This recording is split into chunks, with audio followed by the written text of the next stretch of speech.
is an update on the Testa style head unit on the 2008 Lexus ES350.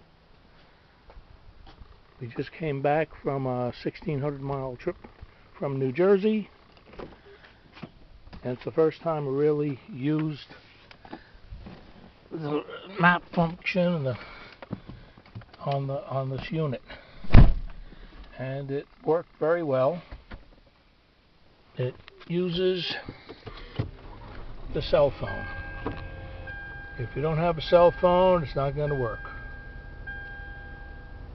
And it's a game changer when you're traveling.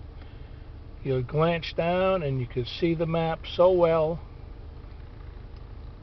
and the cell phone tells you what to do when it comes over the speakers, and it works very well. A couple glitches. One of the rest stops turned it off, and the screen went dead. Didn't come back on again. Next rest stop, started up, it was fine.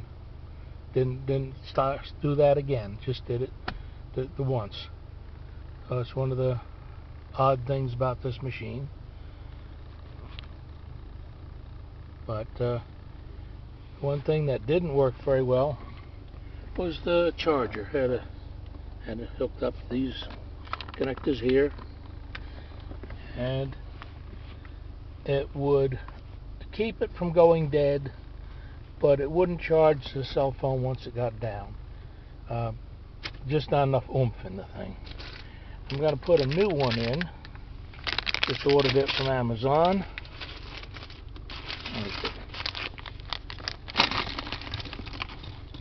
And this one has a couple more features. I'm going to hook it directly to the fuse box, and it suggested I get these package of fuse connectors. It plugs into the fuse box, and it has a fuse, the original fuse, and I can't get the bag open. Forget it. But anyway, you plug it in the fuse box, makes it nice and neat. But it worked very well. Car ran very well. Most of the trip was done over 80 miles an hour. Seems like that's the way the traffic moves once you get on to 95. Once you get out of North Carolina into Virginia, it flies along until it comes to a screeching halt, and just wait. Then you're back to 80 miles an hour again with tractor trailers waving in and out, and pickup trucks with big tires and sawed-off exhausts weaving in and out of traffic. And at one point there was a 45-mile-an-hour zone. We're all doing 80, and they're still weaving in and out.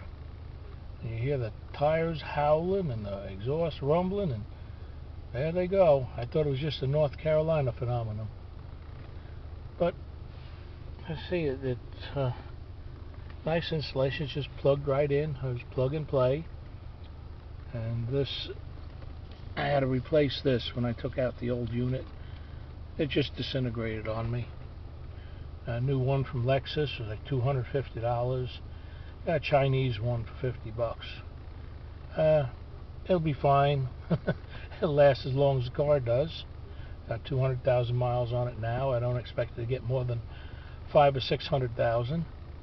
So that should last. And if it doesn't last, I'll get another one for $50.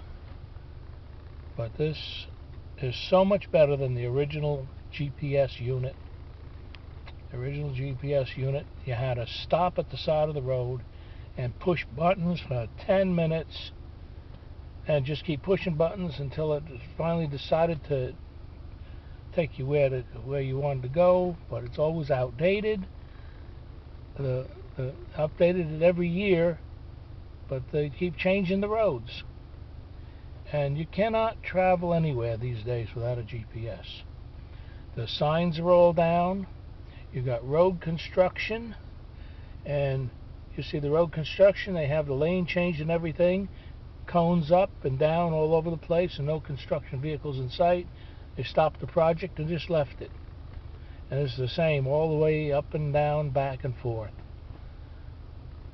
No police after I left North Carolina. Didn't see any police all in any of the blue states.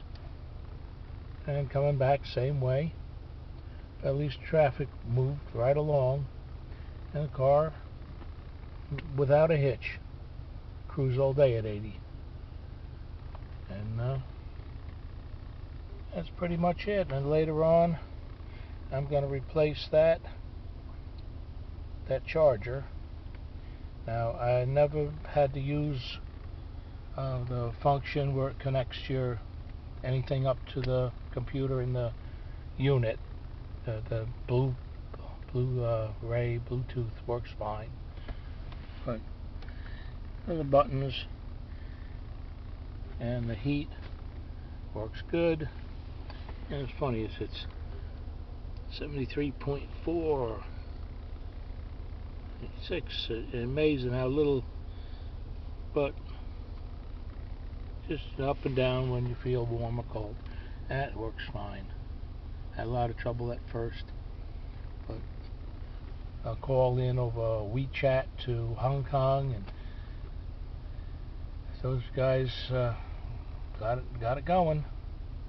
So if you get one of these things, don't lose your paperwork.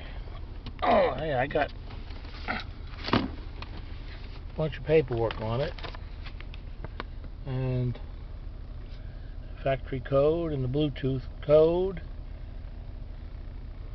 and I got all this off the eBay ad, page after page of everything it does. And there was a piece of paper that came with the unit with one of those funny squiggly things you put into your phone and finally get connected to somebody in Hong Kong. And that worked out pretty good once I got one of my computer friends to figure that out for me, because I couldn't figure it out. But once I got a hold of them guys, they sent me to a YouTube video to straighten it out. And I could never find those YouTube videos except through them. Unless you have the link, you can't find the thing. But once you call them or WeChat them or whatever that silly thing is called, they straighten it out. And very happy with the unit. And if you get one, I highly suggest getting the one from Hong Kong, not mainland China. And that's it from this video, except that if you see anything that's asking for money from me, I don't ask for money. I don't make any money off these things. I don't get enough views. And when I do get enough views on a video, YouTube shuts me off.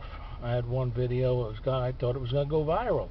Had 2,000 views in the first hour, and they shut me off. So I don't expect to make anything, just help anybody out that gets one of these units. Good luck to you, and subscribe and hit the bell. I'll see you in the next video. Probably won't be anything to do with this. It'll be something totally unrelated. And if there's anything that's asking anything with Telegram or anything else in the comments, it's not me. It's a scammer, and I got a video on how I got scammed by one of them people. But it only has a couple of views. Nobody's really interested. YouTube don't care. Nobody cares. So I made the video, and nobody cares. So these people are mostly West Africa, where they run them out of, and they seem to be doing a thriving business. But hopefully you don't get caught. So that's the end of this video. Again, like and subscribe.